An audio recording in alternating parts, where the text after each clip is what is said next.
Hello, everyone. I'm Peter Freer. I am founder and CEO of Unique Logic and Technology, who brings you play attention. And this is Mindfulness Coffee Break number 4. I really appreciate you being here. And in this very distracted, noisy world, I really appreciate you taking your time to chat with us today and experience some really cool technology today, I think. So, the goal for today is to introduce you to neurotechnology that makes mindfulness so much easier. And it gives you all the benefits far quicker, far easier. It's more controllable, understandable because it makes it real, concrete, and controllable. So that's what we'll be doing today. In lieu of our previous, or in light of our previous webinars, I'll go over some of what we talked about there, and then we'll go ahead and lead into the neurotechnology. I'll give you a live demonstration of how this actually works and how it can be life-changing.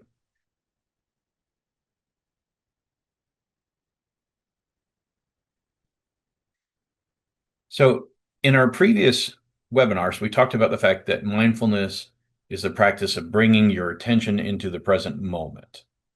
And we do it with non-judgment. So we're unattached. And I use that metaphor. It's like being at a tennis match. You get to watch what's going on in front of you or in your mind, and you really don't contribute to it. Right? You as an observer don't contribute to a tennis match. You watch and you enjoy it. Or if you're watching a sunset, you don't contribute to it. You simply watch and take it as it is without making comments internally, that kind of thing. So this is what mindfulness actually is. What mindfulness is not is this idea of some religious practice or bliss or nirvana. Mindfulness is actually neuroscience. It's been studied for many years, and all the benefits are widely known now. It's not a mystery. And that's why I think you're probably here, because you understand that there is great benefit to practicing mindfulness. It's been practiced for thousands and thousands of years. It's not being judgmental. It is being an independent observer who is objective, not making judgment. It's not being distracted, because we are very, very distracted as human beings.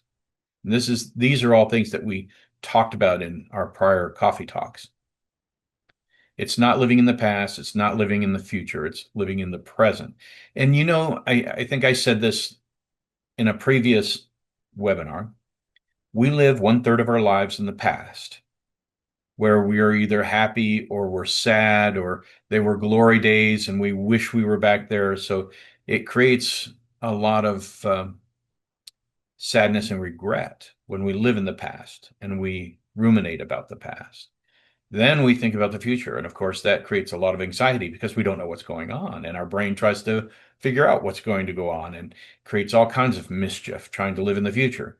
So the only time that we can have wonderful relationships and understand the goodness of what is right now is to be here right now. But as I said, even when we try to be here right now, we're incredibly distracted. And mindfulness, and I think this is contradictory to a lot of people think, mindfulness is not trying to quiet the mind. I know a lot of us has probably attempted to try to quiet your mind. It probably didn't work. It's very, very difficult. The mind, in a neuroscience sense, is programmed to talk. You have two lobes in the brain that have a network between them, and they talk to each other constantly. And there are other regions of the brain that vie for your attention as well. So you have all kinds of chatter going on. And, to be mindful is to watch that, but not contribute to any of it. You don't feed that fire. You're just that independent observer. And that's what mindfulness is, but it is not trying to be quiet. It's not a religious practice. It's not being judgmental. It's not being distracted. We also discussed executive function and mindfulness. Now, the two are interrelated. The better executive function you have, the more mindful you can be. And the more mindful you can be, the better it strengthens your executive function. So the two have this reciprocal kind of symbiotic relationship. And it is quite wonderful when you understand that. Now, executive function, if you're not familiar with it, I'll give you a brief slide on that as well. Executive function are the skills we have, typically the typical person has, many have, neurotypical, has these ability to regulate emotion, for mental flexibility, to be able to change in the moment, to self-monitor, to see if what I'm doing is good, not good, could be changed, that kind of thing. Task initiation, we know how to start tasks and finish them, organize and prioritize. These are our skill sets. Inhibitory control, so I'm not impulsive, and working memory, so I can manipulate data in my head, make calculations, plan, organize that kind of. But if you have ADHD, and a majority of people that come to these webinars do have ADHD or live with someone or teach someone or have a child that has ADHD, these skills are often underdeveloped, but they are absolutely trainable. And training mindfulness actually reinforces these skills. So this is that symbiotic relationship between mindfulness and executive function. Now, this webinar, by the way, is being recorded. And so, if you need to review it, we'll go over a lot of information. But if you need to review it, we can send you the video probably tomorrow so that you can review it or share it with your friends. Oftentimes when I practice martial arts, I would go to martial arts seminars. I would have to get the video recording because the instructors were going so fast I couldn't absorb it all. So I would replay their videos on videotape in those days, and just to understand what they were getting to, and so that I didn't miss anything.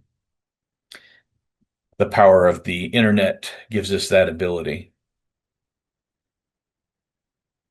My last webinar was on the barriers to mindfulness. And we noticed that distraction was a huge problem in mindfulness. Distraction means that we're trying to be in the moment, and then I'm planning on my grocery list. I'm writing it in my head. Distraction means I'm checking my emails while I'm trying to be mindful, trying to be attentive to everything that's going on, but I'm checking my emails. You may be doing that right now. You may be distracted and checking that right now. Then there are also people who have a lot of restlessness. It's impossible for them to try to be still for a moment. Of course, mindfulness doesn't mean you have to be still. You can do mindfulness walking, mindfulness in yoga, mindfulness on a jog, mindfulness while driving. You don't have to be still. But if you feel that I'm just too restless, I couldn't do it, you're mistaken. You can do it. You can train it. We have problems with impatience, right? Oh, this is never going to work. I'm not going to be able to do it, kind of thing. We have that negative self-talk that happens. And we also start judging. I am just no good at this. I'm no good. I'm not going to be able to do it. So impatience. And by the way, I didn't mention unrealistic expectations. Those are important to think about too. You always set expectations that are reasonable. And it's about the process, right? Not the goal, the end goal. The process is what's important. Am I going to show up to do this? Am I going to be consistent? I am going to be consistent today. That is a realistic expectation. Negative self-talk or judging the experience also are huge barriers. Then we say, I'm too busy to do it. I can't sit down enough time to do it. I think if you have that mindset, one of the most important things that you can do is to be introspective for a couple of minutes and look at yourself throughout the day. The most important asset you own is your mind. Now, as a show of hands, can anyone here just raise your hand if you've encountered anyone that has dementia or Alzheimer's? My mother died of dementia. Yeah. So you know that provided you have a healthy mind, your life is pretty darn good. I would say nearly 60, 70% of us raised our hands on that.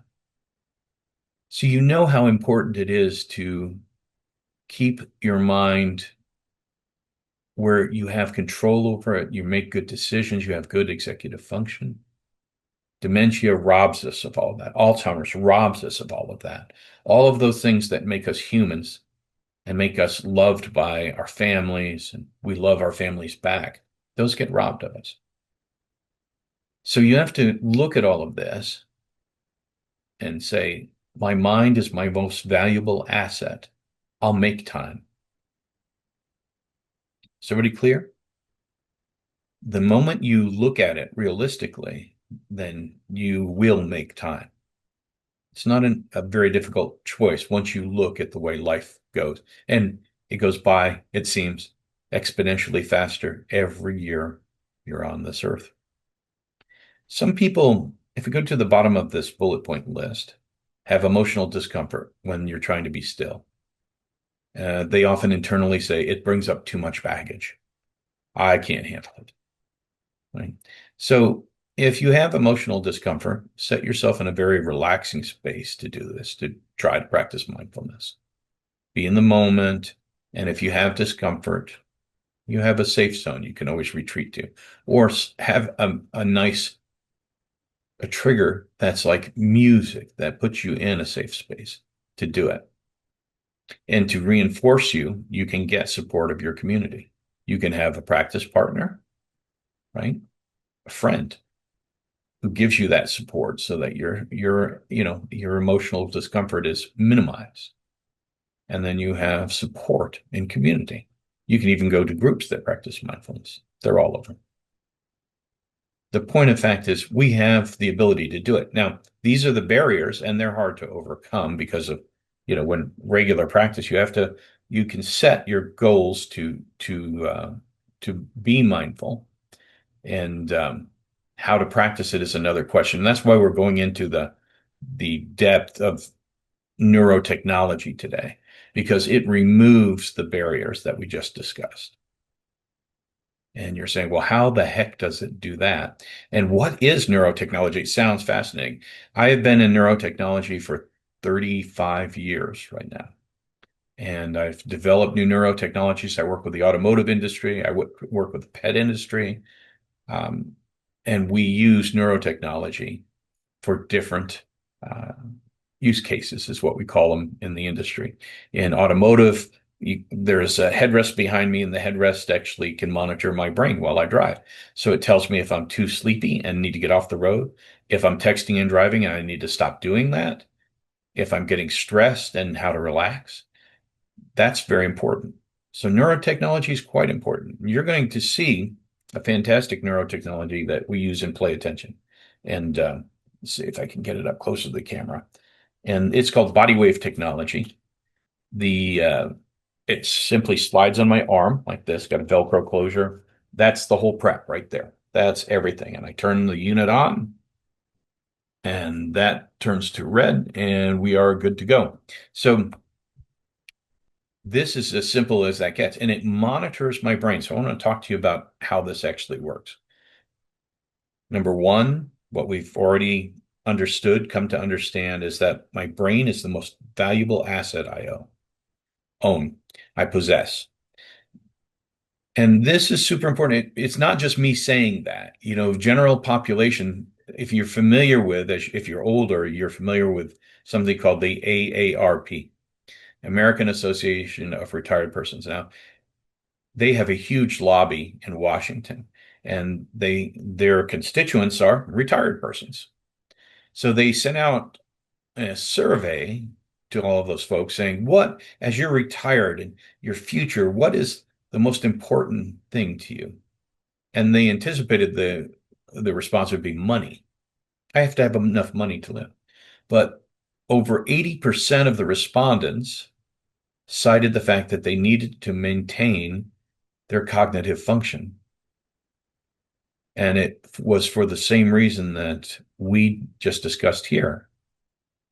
If you lose that, if you're robbed of it by dementia or Alzheimer's, then what is life? Doesn't matter how much money you have. You wouldn't even know you had it, most likely. So again, that supports my statement that the most valuable asset we own is here. So neurotechnology on my arm helps me take a look at what my brain is doing in real time. And I know that sounds a little far out, but let me bring it into context. We all have probably here, how many people have smartwatches? Hands up if you have a smartwatch.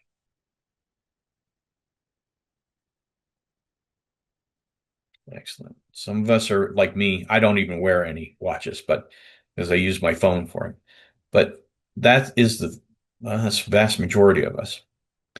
We have smartwatches, and many of your smartwatches now will let you look at your heart rate, right? So it's way down here on your arm, not close to your heart, but it can give you a heart rate. It can give you blood pressure. It can give you glucose monitoring. It can give you a full EKG if you want in some models. So this gives you feedback. In this case, heart monitoring is heart-based feedback. So let's say I'm jogging and my heart rate is not up high enough to where I'm getting any real benefit from the jog. I need to run a little bit faster, maybe a little bit longer. So that feedback helps us control what we're doing. Now, neurofeedback is related to what my brain is doing in real time. We can look at cognitive states like mindfulness, attention, relaxation, and so forth, even sleep by monitoring the brain, because all of that originates here. It originates in the brain. Is everybody with me? Do you follow? All of it originates here. So what if we were able to look at that? That's what neurotechnology gives us the opportunity to do. So it gives us brain-based feedback, what my brain is doing right now. And I hope this is making sense to you. And that in itself is incredibly powerful because for years, everyone here has tried to manage one's brain, but we have no opportunity to have a peek at what it's doing. It seems like it controls us more than we control it. Is there anyone here that would agree with that?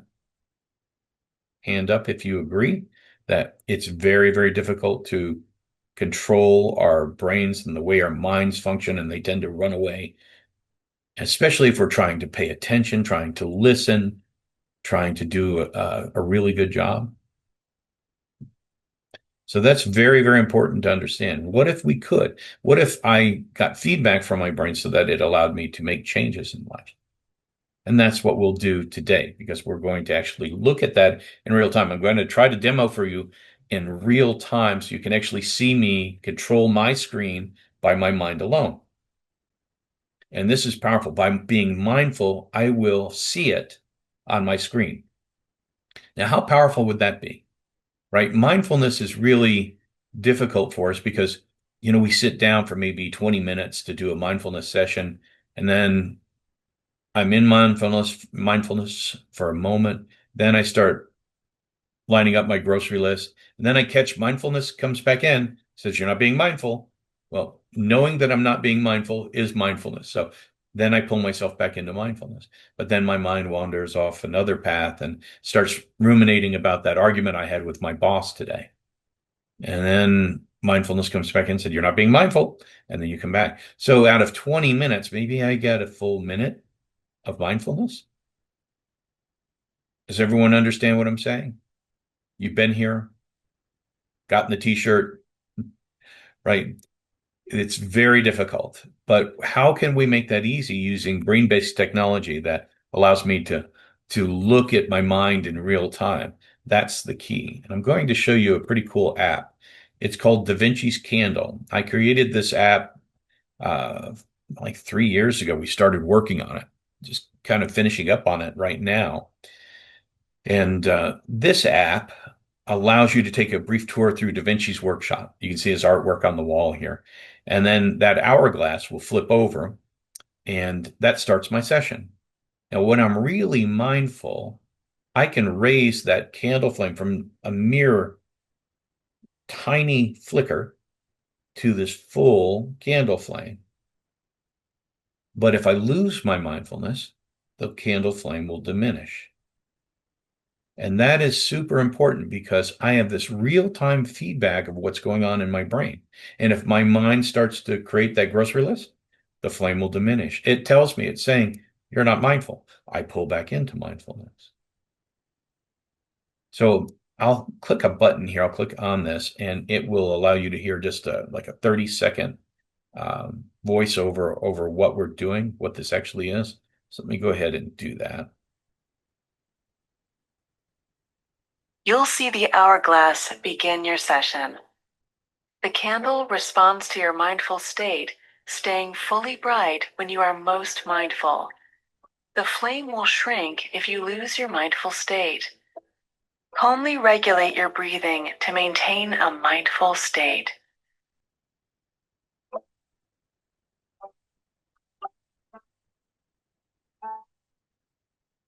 So this is all controlled by this little armband. It monitors what my brain is doing in real time and then feeds it back to me so that mindfulness becomes real, concrete, and controllable. And this mindfulness is different from just attention, right? Attention allows us to concentrate or focus on a certain thing. Mindfulness leaves that field entirely wide open. I am just aware, attentive and aware. And we actually have different versions of Da Vinci's candle. One is actually called the expanded awareness. So I'll talk to you about that after I actually demonstrate it, so you can see the difference between one to the next. So let's do that. I'm going to actually share with you another screen so that we can You'll see the hourglass begin your so that we can actually see this in real time. Okay, so if you can let me know that you can see the Da Vinci's candle screen, should see play bronze, play silver, play gold. Does everyone see that right now? Great, great, great, great. Okay, so when you see this, I'm going to play silver today because I'm demonstrating for a large audience. So I'm not going to play gold. We'll play silver. So these all increase in difficulty as you play. It gives you small challenges. It asks you to be more mindful as you get better at it. And this is the very simple training aspect of it. So I'm going to click on silver, and then you'll see me take a tour through Da Vinci's workshop. We'll end up at the candle. And then I'll try to talk you through how we actually do this in real time. So it's connecting to my armband. And now we'll take that brief tour. You'll see his artwork. There's the hourglass. I'm waiting for that to flip over. And now I've got to become mindful right now. So I'm going to be a little quiet and then start my breathing.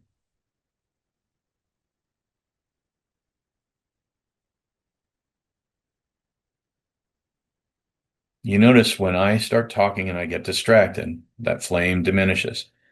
I'll start breathing again, being in the moment.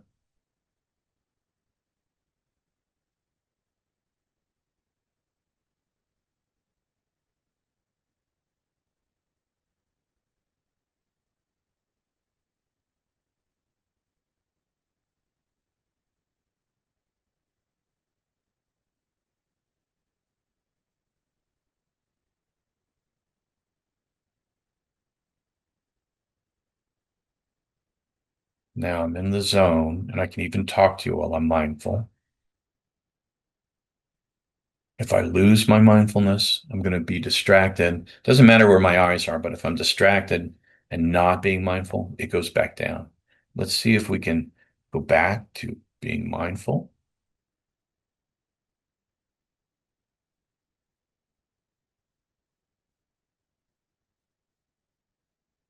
All of this is happening in real time.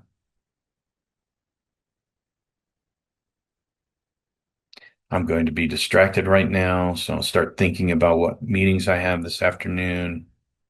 And you can see right now the flames diminishing as I'm thinking about what I'm going to do, who I'm meeting with. That's not mindful. One more time. Let's go back to mindfulness.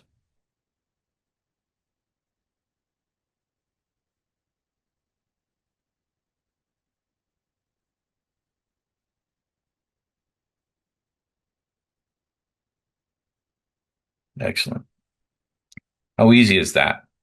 Now, what's great about this is that all of my data are stored for me. So I can see what I'm doing. So let's take a look at those really quickly. I'll have to quit to do that. So I'm going to do that. And it will take me to the data screen. We're backing out of Da Vinci's lab, Da Vinci's workshop, and then it brings up the data screen. So I played for 1 minute and 52 seconds. Out of that, I was 60% mindful. Not a bad score. I can progressively build that up. The reason it's a little bit lower, I'm usually about 90, 95%. But the reason I was down at 60 is because I deliberately distracted myself for you so that you could actually see it. Now, what is also important is recovery time down here. Recovery time was 3 seconds, almost 4 seconds, 3.89 seconds, almost 4 seconds. So that's important because the better I get at it, the shorter that time comes. My average time typically is about a second, maybe sometimes a half second. I can go in and out because I have good control over it. But I was talking to you, so it gave me a little bit longer time. But the importance of this is I know now if I'm practicing for 20 minutes or 10 minutes or 5 minutes, I know how much mindfulness I actually got out of it. It's training. And I know that I can build it. Is everybody with me on this? So it makes my brain very powerful to me because now I am in control of that. So I'm going to now go back and share the PowerPoint presentation with you. So that's only one of several mindfulness apps that we have for you that you can use and be controlled by the armband. One of the mindfulness apps that I just showed you was Da Vinci's Candle. Then we actually have an expanded awareness version of that. So when we're in Da Vinci's Candle, you see the workshop, you see their scrolls on the desk, books on the desks, the candle. In expanded awareness, there are mice that run through. There are different scrolls, different books, different numbers of scrolls, different numbers of books, different artwork on the walls every time you come up because we want you initially you use Da Vinci's Candle so that you can control being mindful to this one thing. But when you start the expanded awareness version, which is a little bit more complex, it's for higher level mindfulness. We start seeing the whole lab, not just the candle, but the whole lab. And I have to determine at the end, it asks me, what configuration did you see the scrolls? What artwork was on the wall? How many mice did you see? So that my brain is just aware of all of it. So it's expanding the awareness to all of this. And that's a very cool thing in itself. The next one we have is called Lotus. And Lotus is in kind of a nice, takes place near a koi pond. Koi are those beautiful goldfish, big goldfish in a pond with lily pads. And the lily pads contain a lotus flower. The lotus flower is in the center of the screen. When I become mindful, I can open the lotus petal or lotus flower petal by petal. If I lose my mindfulness, that petal will close back up. And then my goal is to open the whole lotus when I can. So it lets you be in that moment and not be distracted and have full control over your mindfulness at that point. And remember, if we're building mindfulness, can anyone answer this pop quiz question? If we're building mindfulness, what other function is enhanced? Can anyone answer that? I'm waiting. That's good. Very good. Okay, so we've got several people answering. The answer was executive function. Remember, executive function and mindfulness are incredibly uh, correlated. They are incredibly symbiotic. One enhances the other. The other thing we have also is mindful media player, and it's a media player. So it will play music, it will play movies, it'll play audible books, but you will control it. When you are mindful, You can play the video, whatever video you choose. When you lose your mindfulness, the screen will start to diminish and the movie will stop.